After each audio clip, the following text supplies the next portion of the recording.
తాగమ్మా తాగమ్మా తాగ.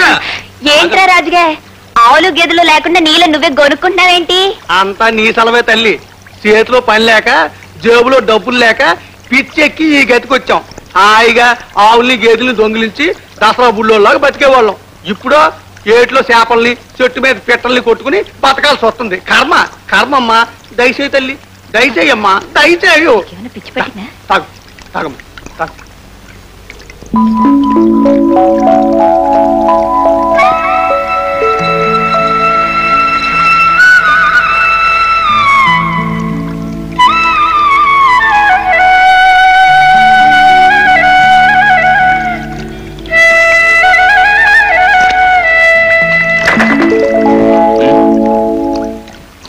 మళ్ళీ నీకేదో మాయమైందా?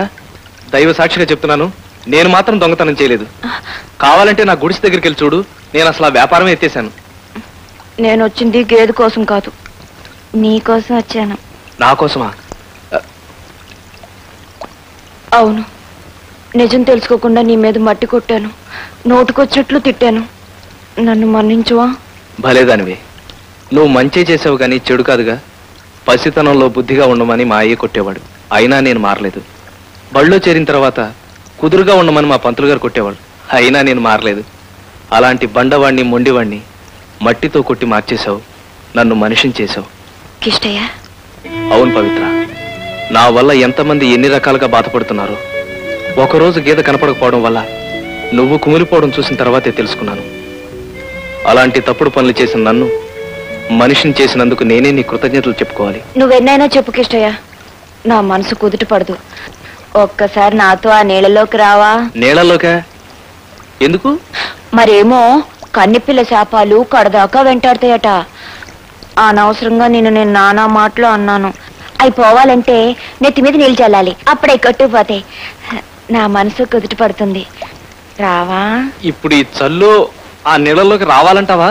నా కోసం రాకిష్టయ్యా. సరే పద రా.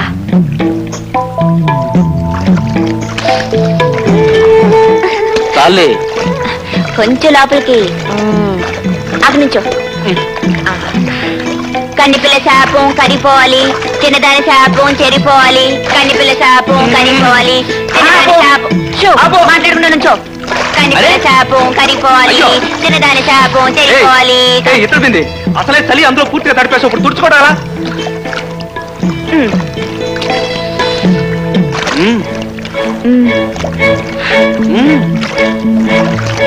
అరే తనని చెప్పి అలా వెళ్ళిపోతానే.